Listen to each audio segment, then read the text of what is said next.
if you're putting your team in a position where you're depending on an 18-year-old kid to make a kick, that's Same point. probably not your best bet. Greetings and salutations, and welcome to the Odd Coaches Podcast. I am your host, Dr. Keith Adams, and with me today is our favorite administrator, Robert Abney. And on this Throwdown Thursday edition, we're going to need our favorite administrator. So, Robert, how are you doing today before we get into it? I am living the dream. I got to watch a little bit of the late stuff last night. I missed some of the early stuff, but a lot of good football. So let's see it, man. Let's get after it. Well, of course, you can see the Odd Coaches Podcast on YouTube, Spotify, iHeart, Podbeam, or wherever you get your podcasts. So it's Thursday. Let's go around the territories. ACC. Florida State and Clemson was a big-time game with a big-time atmosphere. And if you follow me on social media, strictly for entertainment purposes only, I thought Clemson had the opportunity to remind the world that, hey, we're still Clemson.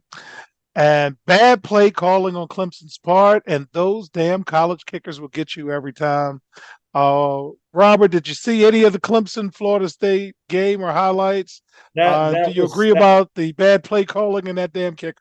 That was one of the early games that I missed. I didn't see that. I saw some of the highlights. So if you're putting your team in a position where you're depending on an 18-year-old kid to make a kick, that's probably not your best bet. Yeah, definitely. I thought the play calling got cute for some reason. You had a couple of plays where you just needed 1 yard, line them up, go get the yard, keep moving, and they wanted to throw screens and reverses and cute stuff and cute get your losses. And the kick itself was air quote makeable. It was 29 yards, and I was on the phone with a fan of the show, and yeah, didn't work out. All right, so Wake Forest didn't break through, much to my chagrin. Uh, and ordinary wins from Carolina, Duke, Miami, Syracuse, and Louisville. A lot of undefeated teams that won't be undefeated very long. West Virginia lost to Marshall. What's going on in Blacksburg, West Virginia? I don't So know. anyway, That's Virginia Tech. Virginia Tech lost to Marshall. Yeah, Yes. What's going on in Blacksburg? But yes, Virginia Tech lost to Marshall. Thank you. But you shouldn't be yeah. losing to Marshall if you're No, Virginia Tech. no, you Okay. shouldn't. All right, the American Conference again. Once again, another week with no big wins. Teams hung with some Power Fives, but outside of Memphis and Tulane, not much going on in the American. And I'm sorry, but we'll check you out next week. See you next week. Big 12. Oklahoma and Kansas are winning games, sir. BYU, West Virginia, and K-State are 3-1. Now, bottom of the conference doesn't look good. So Texas legitimately has a shot. All of this came back. So Texas actually has a chance to cleanly make it to the college football playoff. Robert, what's the buzz like in Texas for Texas? So I live in an area that there are the Aggie fans outnumber the Texas fans, which is always entertaining because that the level of angst that Texas A&M fans have is always high, very high. It's never good enough. It's never good enough. Um, all that being said, I mean Texas is playing really well. There is a buzz in Austin, a lot of Longhorn gear, which which I didn't necessarily see last year. Um, and their schedule is not. The Big 12 is not great. They get Kansas at home next week, and Kansas. We're gonna find out real quick about Kansas what it looks like for them. They always play Oklahoma at the Texas Red, State Fair yeah. in the Cotton Bowl, and after that, Kansas State is pretty good, but they should handle Kansas State. If they get through Kansas and Oklahoma, That playoff looks like a real possibility.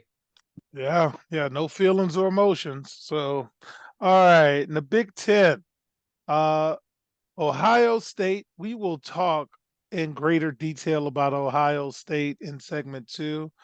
Good win on the road against a good opponent. Very good win. There you go.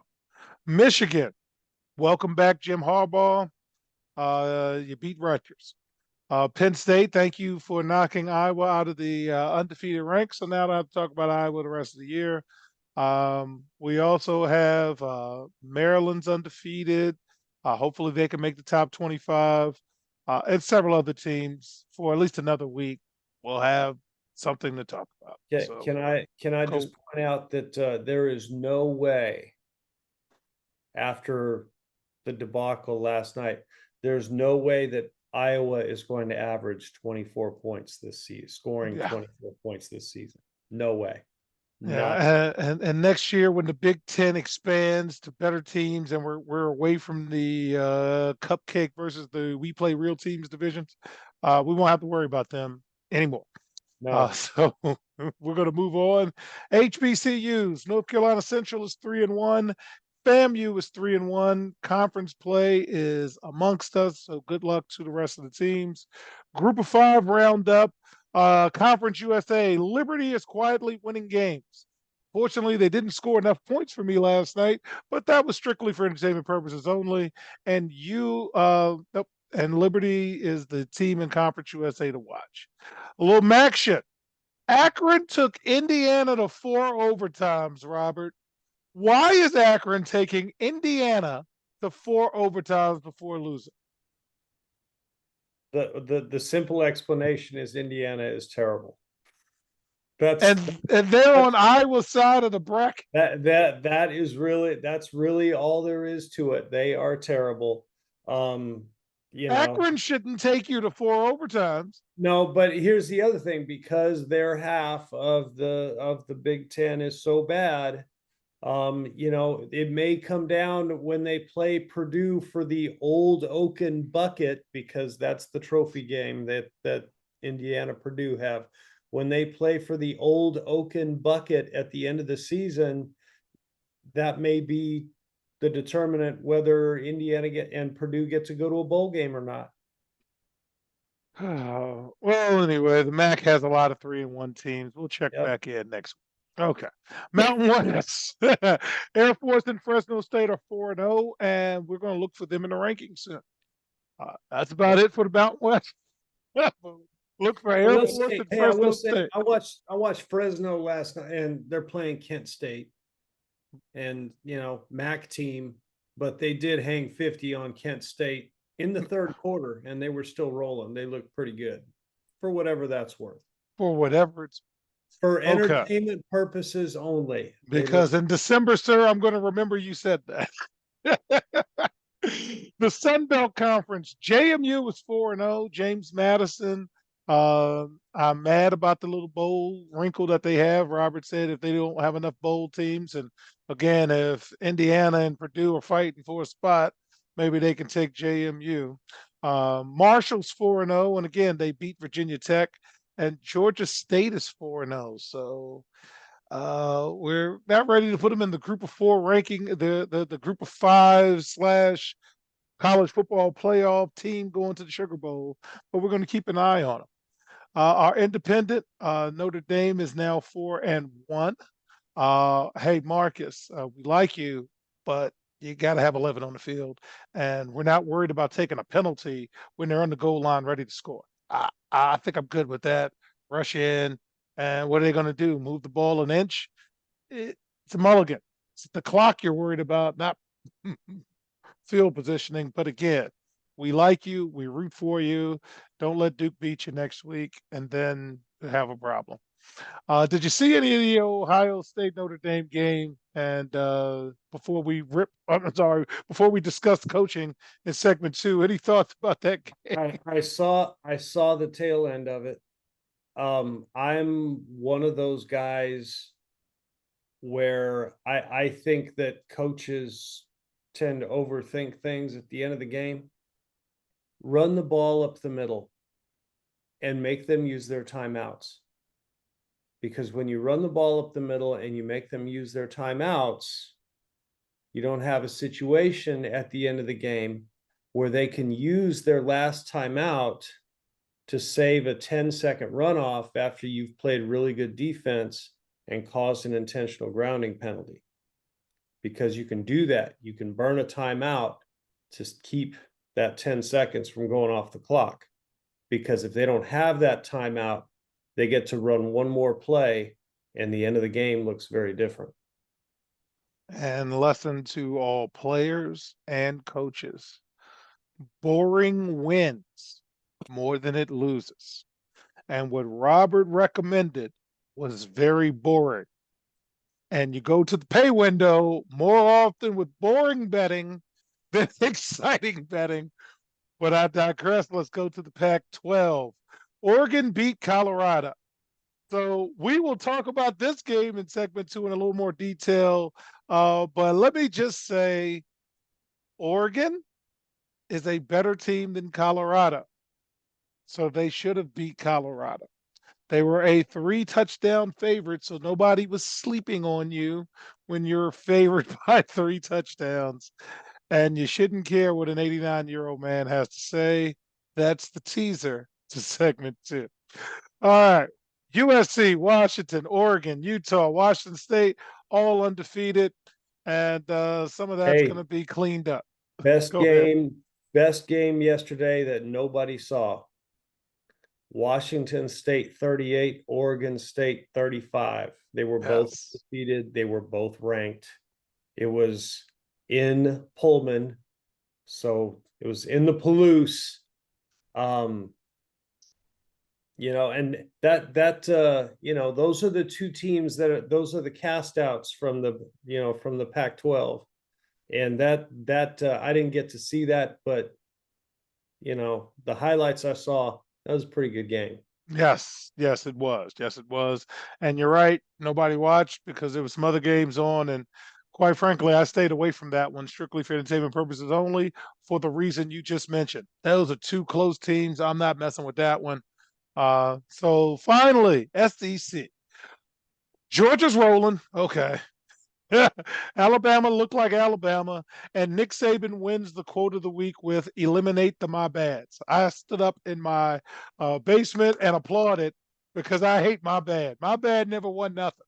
Okay, so stop with the my bads.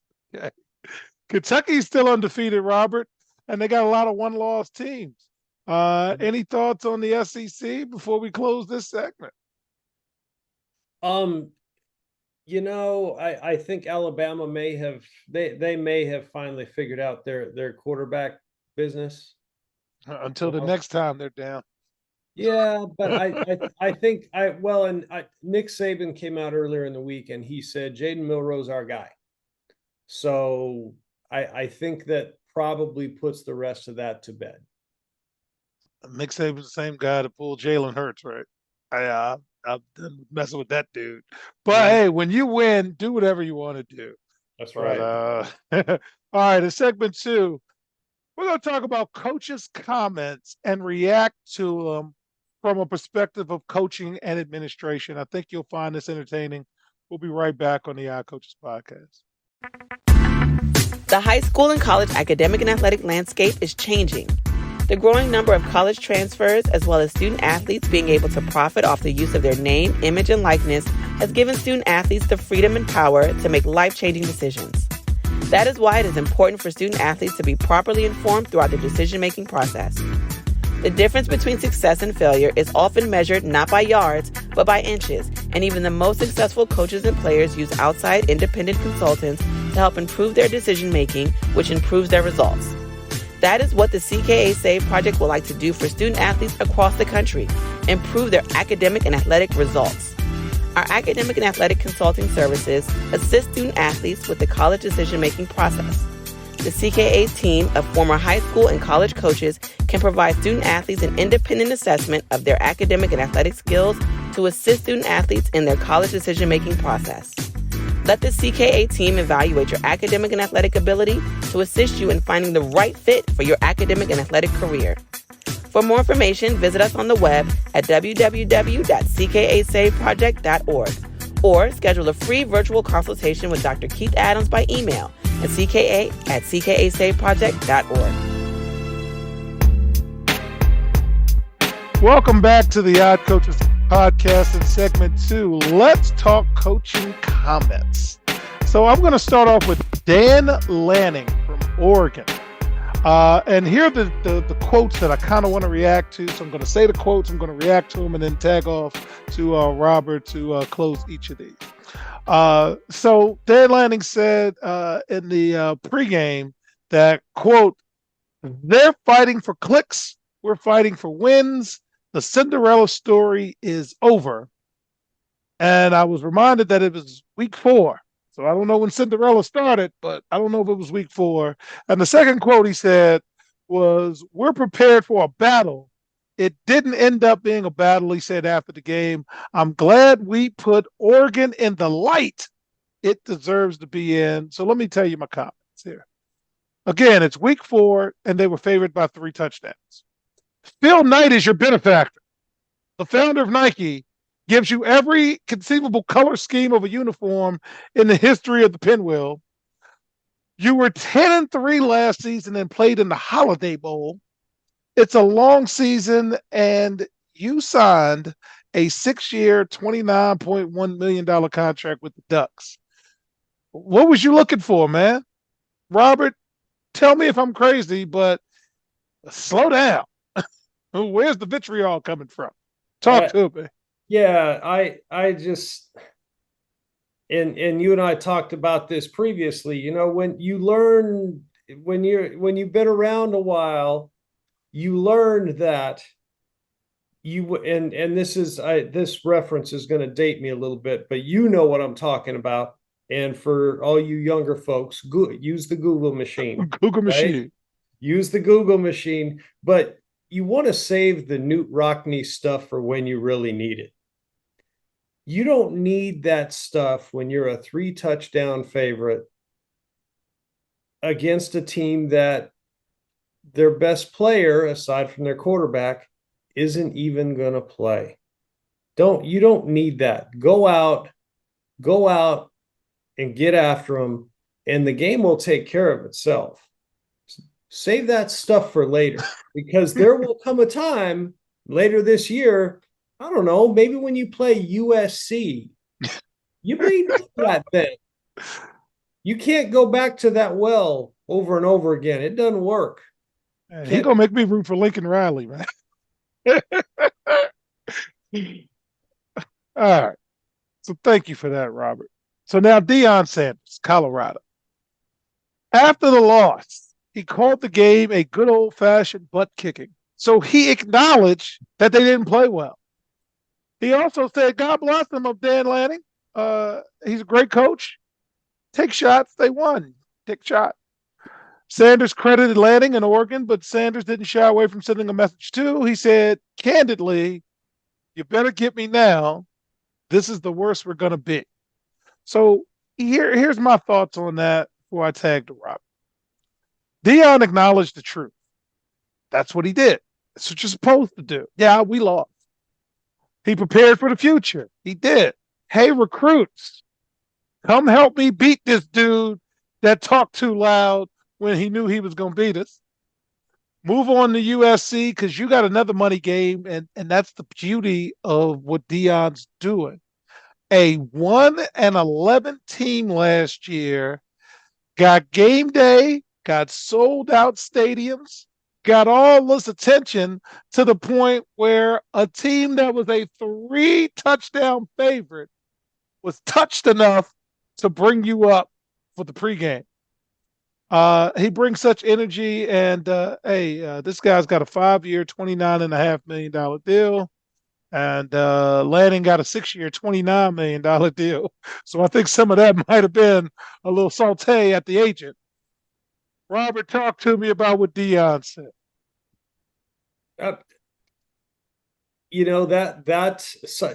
Somebody, Deion, and he doesn't necessarily project as this, the public persona he puts out there. he is clearly very smart. He gets it. He clearly gets it. And saying that, hey, you better get us now because you ain't getting us in the future.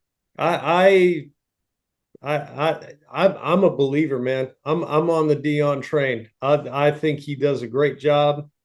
I think that down the road they're going to be awfully tough to beat, and it's going to be up to him. I mean, people are talking, oh, well, he should come back to Florida. He should come back to Florida. He should come to the SEC. Why? I mean, if you like it there, Boulder's a cool place. I mean, it gets cold, but Boulder's a cool place. It's a Big 12 school. They got Big 12 facilities. And they don't have to play the Pac-12 next year, so he can say whatever he wants because those teams aren't coming back. And Yeah. Oregon's going to have Ohio State on the schedule on the regular, Michigan on the schedule on the regular, Penn State on the regular. And you talking real loud, beating a team that, again, was 1-11. And Yeah. I saw the line. Franchise said, did you see that high school line during the spring game? You're not going to, you can get the portal all you want, but you still ain't going to replace that. Okay. Most of the time, that's skill players, man. That's their challenge right now. That's the challenge Dion's going to have for the rest of the year. They just do not have bodies up front on either side of the line. And but you know what? I wouldn't bet against him to fix that at all. And again, if they make it to a bowl, Robert, if they get to 6 wins, he's National Coach of the Year. There's no second. Yeah, I just think get to 6, and he's because he's already doubled or their win total, got them ranked, and he's won. He's won. Yeah. Oh yeah. All right. So last one, and again, thank you, fans, and Robert for begrudging me today because I totally revamped the show. Ryan Day, the Ohio State University, had a lot to talk about. So we're going to spend a little extra time talking about what Ryan had on his mind, had a lot on his chest, if you will. He said, quote, I'm really upset about what Lou Holtz said publicly about our team and Ohio State and Buckeye Nation. Now, they played Notre Dame, fans, and Lou Holtz was there, former coach of Notre Dame. Google him. And they honored the 1988 national championship team during the game. So they're going to say a lot of stuff. You got to know that they're going to say a lot of stuff. Nothing Ryan Day said, and I quote, we're not going to stand for that.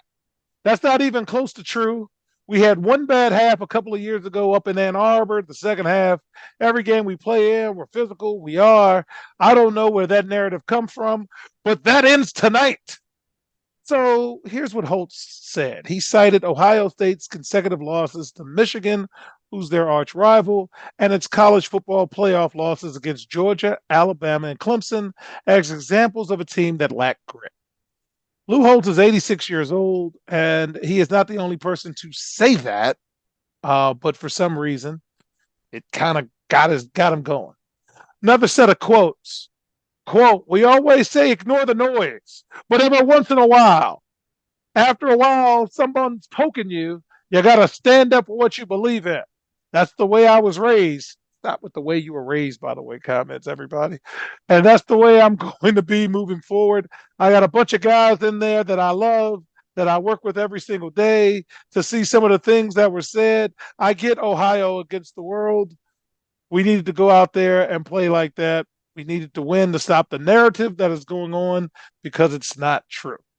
So here are my comments, sir, and then I will let you respond. 1, Ryan Day is making $9.5 million a year. I'll let that sit. 2, his overall record at Ohio State is 49-6. Here's the caveat. He is 2-3 in bowl games, and he's 1-3 in the college football playoffs. These are fair criticisms that says you beat all the bad teams, but when you go against somebody with as good of Jimmys and Joes as you have, then it becomes on you as the coach to scheme better and win these games. So, Robert, give me your thoughts on Ryan Day. Talk me off a ledge. No, because I'm out there with you. I yeah, I mean, first of all, why do you care what an 86-year-old guy says? Why do you care? Doesn't, I mean, it doesn't matter. It does not matter what he says unless you decide it does. Second of all, those criticisms that have been leveled, I have said the same thing. I think they're fair. When you go against teams that are same caliber of you as you have gotten punched in, your team has gotten punched in the mouth and they have not responded. That's a fair criticism. You can not like it. You can want to do something to change it, but it's fair.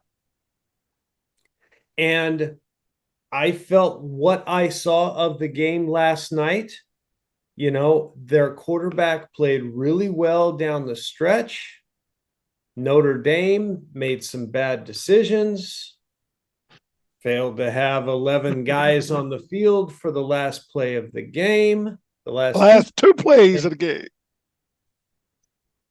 Managed the clock poorly because you left them a timeout so that they could save the 10 seconds from the 10-second runoff for the intentional grounding. I mean, you know what? That's a really good win. Notre Dame is a really good team. You went into Notre Dame Stadium and you beat them. That's a great win. Take that win, do something with it.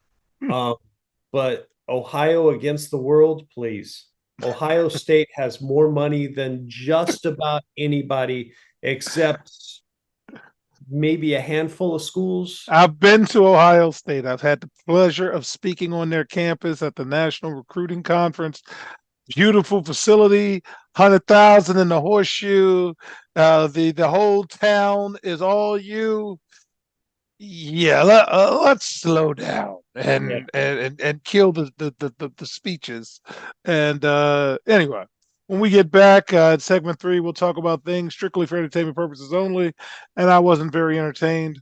We'll be right back on the iCoaches podcast. The reviews are in for Dr. Keith Adams' book, Finding the Balance, My Personal Journey to Academic and Athletic Success. College professor and student athlete academic expert Dr. Lisa Rubin said, "There is nothing out there like this book, so I do hope people will pay attention and give it a read." Former George Mason standout Fowler and Campbell said, "Consider this book an opportunity to work directly with Dr. Adams, just like I did. I assure you that there will be something you can take away that will be useful to you throughout your personal journey." Ryan Waite, a recent college graduate who is a software engineer, said, "I like how the book is based on research, which makes it good for general students as well as student athletes." The book serves as both a memoir to Dr. Adams' 30-year academic and athletic career, as well as an instructional guide to assist student athletes, parents, coaches, teachers, and administrators navigate through the challenges of finding a better balance between academic and athletic success. The book includes over 15 personal stories and anecdotes from Dr. Adams, along with numerous former players and colleagues from a variety of sports and endeavors. You can order your copy at www.ckasaveproject.org. From the main page, simply click CKA Save Project Services and order the Find the Balance book. For more information, contact Dr. Keith Adams by email at cka@ckasaveproject.org. Welcome back to the Odd Coaches podcast. In segment 3, we'll talk about things strictly for entertainment purposes only. So, top 5. Georgia's 1, Michigan 2, Ohio State 3, USC 4, and I'm waiting one more week to pop in an additional group of 5 team because that's how they pick. But again, we're not sleeping on Ryan Day. But we are rooting for everybody else the rest of the year. Okay, on the outside looking in, Florida State. I'm still not there. They should have lost. I'm still not there. With you. You're the best team in the ACC, and you got teams losing to Marshall in your conference. I can't do it. I just can't. Yep. So one more week, and then maybe. Okay, Oklahoma's winning games. Texas should be in there, but again, I saw the Big 12. You're going to beat a lot of bad teams, and It'll take care of itself, Texas. Just keep winning. Don't worry about me. Just keep winning. Okay. And again, the focus of our top five all season is the college football playoff and major bowl games. So be in a tizzy if you want to. All right, season long bets. It's getting kind of bleak for me already, Robert. It's week 4.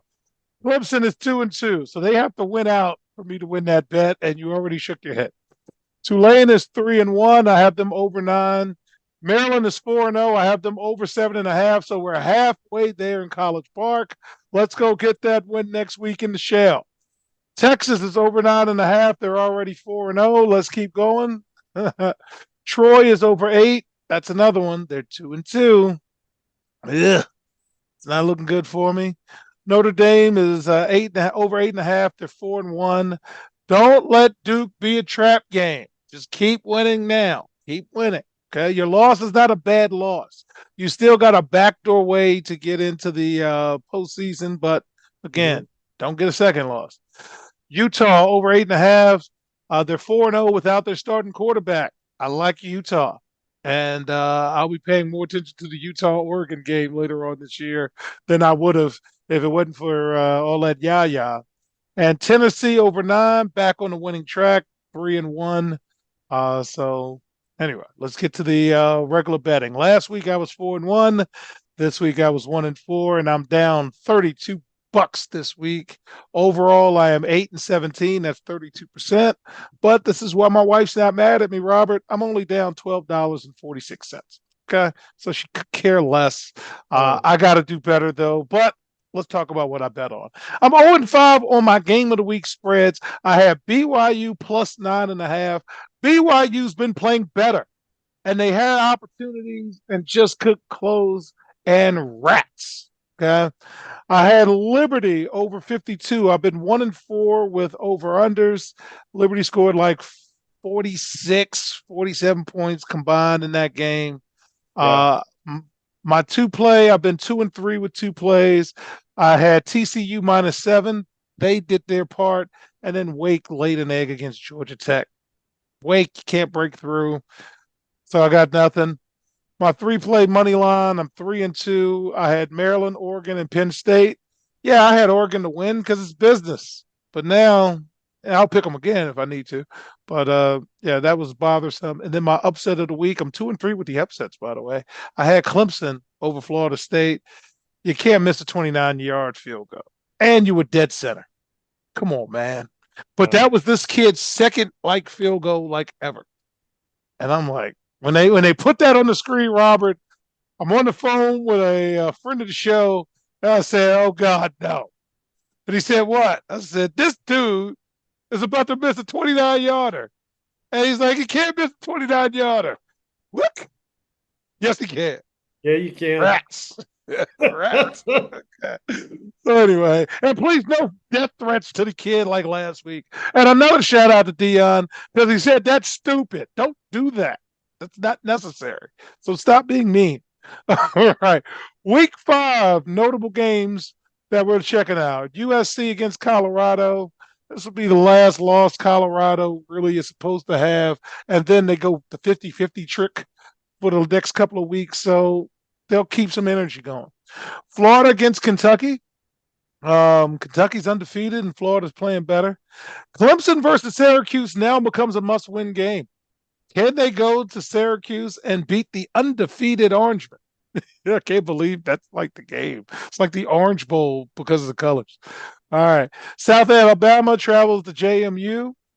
See if you can play again. We hope JMU can keep winning and then sneak into the top 25. Kansas against Texas, Robert. I'm going to pause on that. What's your early pick? I'm sold on the Longhorns, man. Let's see it. That's going to be the money line. It's going to be one of the 3 money line games. Because Kansas is 4-0, but there's 4-0 and then there's 4-0. Yeah, I mean they did beat BYU, but I think before that their best win was St. Agnes for the blind and one leg. All right. Georgia plays somebody with a pulse next week. They play Auburn. They got a slight pulse, but, maybe there'll be a battle in the first half. Indiana travels to Maryland. Maryland, you got to beat Indiana comfortably. You have to, because we're trying to get you in top 25. Baylor plays UCF. I like that because that's the new Big 12 matchup. That's it. That's a Big 12 matchup. Baylor versus UCF. Get used to it, fans. LSU plays Ole Miss. See, Lane is the quiet talker who gets loud and then quiet again. Lane's quiet again. So let's see if we can keep Lane quiet. Troy against Georgia State should be a good group of 5 matchup. Notre Dame against Duke. Let's get game day down there for that one because everybody's grades are legit. Game day is going to Duke. Is that official? That is official. All right. Going to Duke. You heard it here 5th because we come out on Thursday.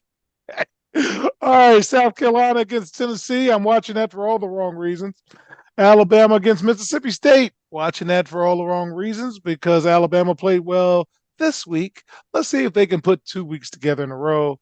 And finally, Washington against Arizona. Don't mess up Washington. This is when they get you. Okay. Robert, any games of note for next week you're peeking at before we close out? Nope. You got them, man. All right. So closing, we've got merch alert. The sale is extended. Let's buy merch. Go to www.ckasaveproject.itemorder.com to get your Odd Coaches Podcast t-shirts, your CKA t-shirts. Help a great cause. Please buy shirts. Monday motivation videos. Check those out. Robert, I don't know if you've had a chance to see one, but have you had a chance to see any of the Monday motivation videos? I have not. I need to check those out. We've got to put that on everybody's list. So on behalf of my tag team partner, Coach Mike Francis, he's still out there, guys. He's just working very hard. And our cavalcade of stars, including our favorite administrator, Robert Abney. I'm Dr. Keith Adams saying thank you for listening and or watching the Odd Coaches Podcast, and we'll see you on the sidelines. Till next time, take care. The Odd Coaches Podcast is sponsored by the CKA Save Project. The CKA Save Project is an industry leader in providing student-athlete academic and athletic support. From assessing student-athletes' academic and athletic skills to measuring and monitoring student-athlete academic progress to improving student-athlete time management and organizational skills, the CKA Save Project provides wraparound services for student-athletes from middle school through college. For more information, visit us on the web at www.ckasaveproject.org or schedule a free consultation with Dr. Keith Adams by emailing cka@ckasaveproject.org. We hope you enjoyed today's show. The Odd Coaches Podcast drops new episodes every Tuesday through Friday on most weeks. Make sure you subscribe to the Odd Coaches Podcast on Apple Music, iHeartRadio, Podbean, Spotify, and YouTube. Follow the Odd Coaches Podcast on Twitter and Instagram at Odd Coaches. Follow Dr. Adams on Twitter and Instagram at CKA Save Project. In addition, follow Coach Mike Francis on Twitter and Instagram at Coach Franchise, spelled Coach FRANCHIZE. For more information about the CKA Save Project, please visit them on the web at www.ckasaveproject.org. See you next time on the Odd Coaches Podcast.